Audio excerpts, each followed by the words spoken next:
Array को output या input loops की हेल्प से कैसे करवा सकते हैं। सबसे पहले हमने यहाँ पे बना ली इंट टाइप की एरे, जिसका नाम भी हमने एरे रखा है, और 5 से आप समझ गए होंगे कि इसका साइज़ 5 है। चलिए हम ऐसा करते हैं, इसको ना वैल्यूज़ भी असाइन कर देते हैं। हमने इसको वैल्यूज़ असाइन कर दी 0 1 2 3 4। अब आपको पता है अगर ये 5 लेंथ की एरे है तो इसमें 5 वैल्यूज़ ही आ सकती हैं। ये हमारी 5 वैल्यूज़ पूरी हो चुकी हैं। अब अगर हमने इसको आउटपुट करवाना है तो कैसे करवाएंगे, हम लिखना शुरू हो जाएंगे सी आउट एरे 0, सी आउट एरे 1, सी आउट एरे 2। ये इसका जो इंडेक्स लिखेंगे वो प्रिंट हो जाएगा। हम लिख लेते हैं यहाँ पे, इस जगह पे हम लिख लेते हैं सी आउट एरे, और इसमें क्या आएगा, हमारा जो वाला इंडेक्स हमने प्रिंट करवाना है। फॉर एग्जांपल हम इसके ना सारे इंडेक्स प्रिंट करवा के देख लेते हैं। यहाँ पे 1 2 3 4। अब हम इसको ना प्रिंट करवाते हैं, देखते हैं होता क्या है। हमने कोड रन कर लिया और हमारे पास ये आउटपुट आ गई है। हुआ क्या, जो इंडेक्स हमने लिखा वो इंडेक्स प्रिंट हो गया। अब हम ये चाहते हैं कि हमें ये सारा कोड लिखना ना पड़े, बल्कि हम लूप यूज़ कर लें, वो खुद ही हमारी पूरी की पूरी एरे को प्रिंट करवा दे। हमने क्या किया, सबसे पहले हमने बनाया एक इंट आई वेरिएबल, इसको इनिशियलाइज करवाया 0 से। हम करेंगे क्या, हम इस जगह पे जहाँ पे 0 है यहाँ पे इस आई को लिख दें। अगर हमने लिख लिया ये आई, इसको हम कमेंट से बाहर निकाल लेते हैं, नहीं बल्कि हमने इसको यहाँ पे ला के लिख लेते हैं। अब आपको पता है आई की वैल्यू क्या है, 0। ये ले, हमने इसको प्रिंट करते हैं, चलाते हैं, देखते हैं होता क्या है। हमारे पास 0 से इंडेक्स की वैल्यू आ गई, क्योंकि हमारे पास आई की वैल्यू क्या थी, 0 थी। अब एक और चीज़ करके देखते हैं। अब यहाँ पे हम ना आई की वैल्यू अपडेट कर देते हैं, आई की वैल्यू कर देते हैं 1। अब इसको रन करके देखते हैं।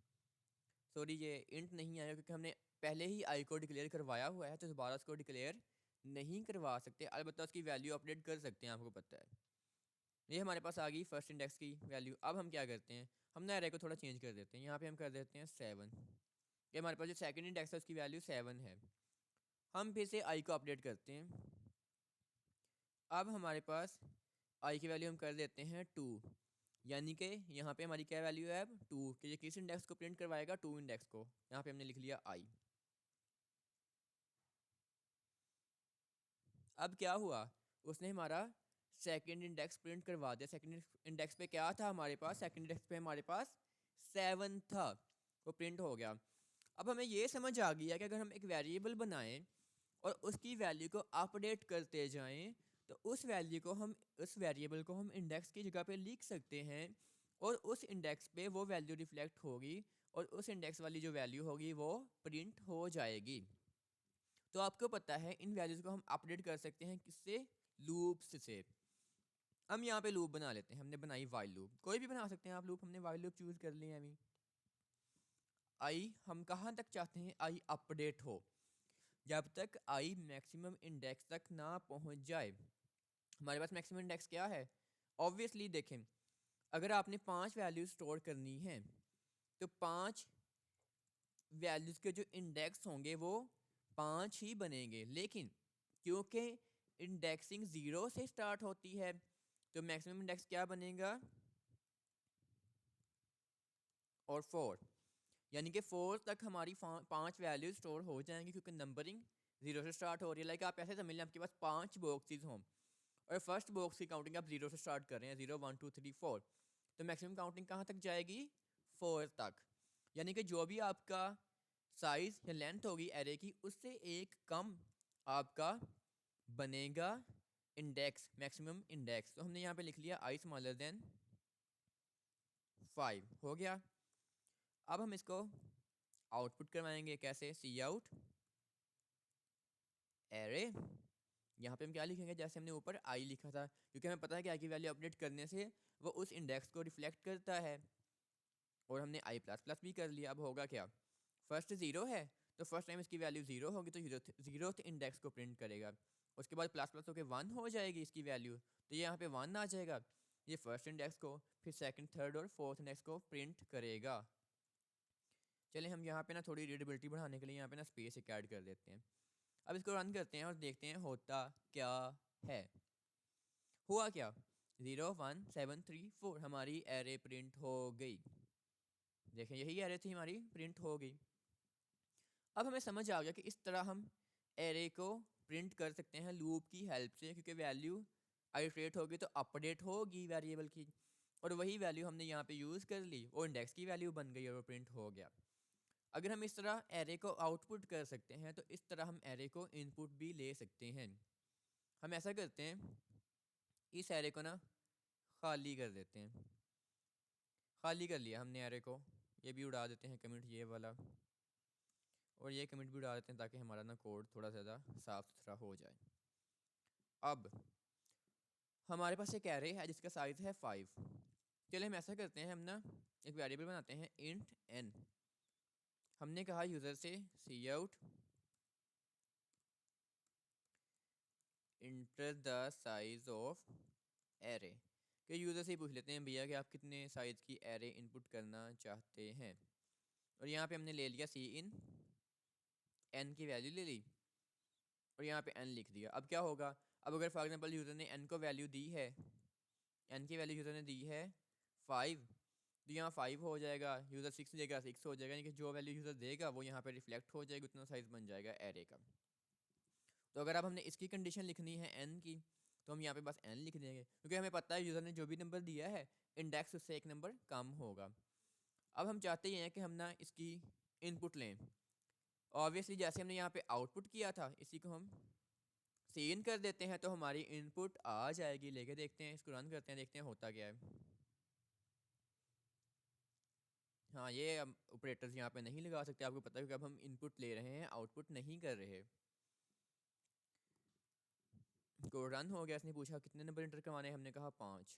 हम अब इंटर करवाएंगे 0 1 2 3 और 4, 5 नंबर, यानी कि फोर्थ हमारा लास्ट नंबर था, 0 पहला नंबर था, टोटल 5 नंबर बने। 5 नंबर इनपुट लेने के बाद इसने हमारी इनपुट लेना बंद कर दिया, क्योंकि इतने ही इंडेक्स थे हमारे पास।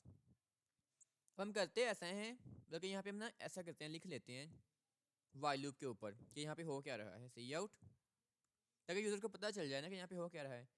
इंटर यूअर एन नंबर्स, कि अपने एन नंबर इंटर करवा दो इस एरे में, क्योंकि उसने एन नंबर ही कहा ना, तो एन उसको रिफ्लेक्ट कर देगा कितने नंबर उसने कहा था। अब अगर हमने इनपुट लिया इस तरीके से, तो हम आउटपुट भी कर सकते हैं। Cout here is your array, यहाँ पे आ गया उसका एरे। अब हम इसी तरह इसको आउटपुट भी करवा सकते हैं, जो कि हमने पहले भी करवाया था। यहाँ पे हम एक और वेरिएबल बना लेते हैं, इंट m इज इक्वल टू 0, और m हमने यहाँ पे आई की जगह अब m कर लेते हैं, यहाँ पे भी m कर लेते हैं, और यहाँ पे भी m कर लेते हैं। यहाँ पे हम लगा लेते हैं जैसे हमने पहले स्पेस लगाई थी, ताकि वो रीडेबल रहे, वरना वो एक साथ ही लिख के आ जाएंगे सारे नंबर। यहाँ पे हमें एरर आ रहा है। एरर क्यों आ रहा है, हमने यहाँ पे सी इन की जगह सी आउट किया ही नहीं, सी आउट कर लिया। अब रन करते हैं, अब उम्मीद है इसको रन हो जाना चाहिए। हो गया रन। ये हमसे पूछ रहा है enter the size of array, 5 number की array, enter your 5 numbers, 0 1 2 3 4, here is your array 0 1 2 3 4 5। जो हमने इनपुट करवाया वो उसने हमें आउटपुट करवा के भी दे दिया। ठीक है, अब आपको समझ आ गई कि लूप से कैसे इनपुट ले सकते हैं, कैसे आउटपुट कर सकते हैं। इसमें मैं देख लूँ कोई और चीज़ आपको बताने वाली है कि नहीं। सबसे पहले हमने एक n नंबर का वेरिएबल बनाया, जिसमें हमने यूज़र से वैल्यू ली कितनी लेंथ की एरे वो स्टोर करना चाहता है।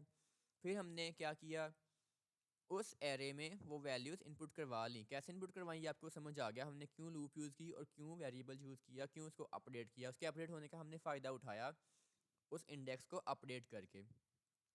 इसी मेथड से हमने इसको आउटपुट भी करवा लिया, लेकिन हमने यहाँ पे एक और वेरिएबल क्यों बनाया, आई को यूज़ क्यों नहीं किया, मैं आपको बताता हूँ। ये देखें आप लोग, इसको हम ना कमिट आउट कर देते हैं।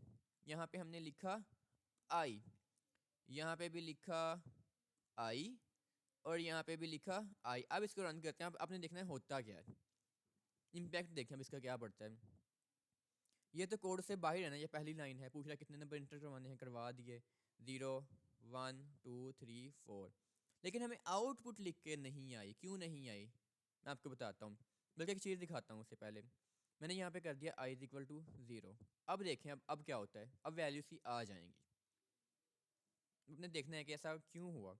5 ही नंबर हमने यहाँ पे करवाया, 0 1 2 आ गया, चलो ठीक है, 3 4, ये हमारी एरे है और इस एरे की आउटपुट भी आ गई। हुआ क्या, आपको पता है कि लूप्स कब चलती हैं, जब तक ये कंडीशन ट्रू रहती है। हमारी ये लूप जो ऊपर वाली ये वाली लूप है, ये लूप ये पहले चली, आई की वैल्यू 0 थी, फिर ये अपडेट हुई, 1 हुई, 2 हुई, 3 हुई, 4 हुई। 4 होने पे ये लूप रुक गई, ऐसा ही हुआ, लूप एग्जीक्यूट होना बंद हो गई क्योंकि कंडीशन फॉल्स हो गई। और जब हमने यहाँ पे भी आई यूज़ किया तो आई की वैल्यू ऊपर 4 हो चुकी थी, सॉरी 5 हो चुकी थी, क्योंकि 4 तक तो वो चली, 5 पे वो टर्मिनेट हुई। तो यहाँ पे भी आई की वैल्यू 5 आई, और 5 ऑलरेडी एन से मतलब इस कंडीशन को फॉल्स कर चुका था, वो 5 से छोटा नहीं है 5, तो कंडीशन ब्रेक हो गई थी और लूप रुक गई थी, इसलिए हमारी लूप ये पहली बार नहीं चली। नेक्स्ट टाइम हमने क्या किया, आई इज इक्वल टू 0 कर दिया। यहाँ तक आते आते तो आई की वैल्यू थी, आई इज इक्वल टू 5 थी, लेकिन नीचे हमने इसको अपडेट करके आई इज इक्वल टू 0 कर दिया, तो अब ये यहाँ पे दोबारा 0 से स्टार्ट हुई, इसलिए दूसरी बार में हमारे नंबर्स प्रिंट हो गए। तो ये था कि हम एरेज में कैसे इनपुट लेते हैं लूप से और आउटपुट कैसे करते हैं लूप से। होपफुली आपको ये समझ आ गया होगा। तो good luck till next lecture, take care of your self.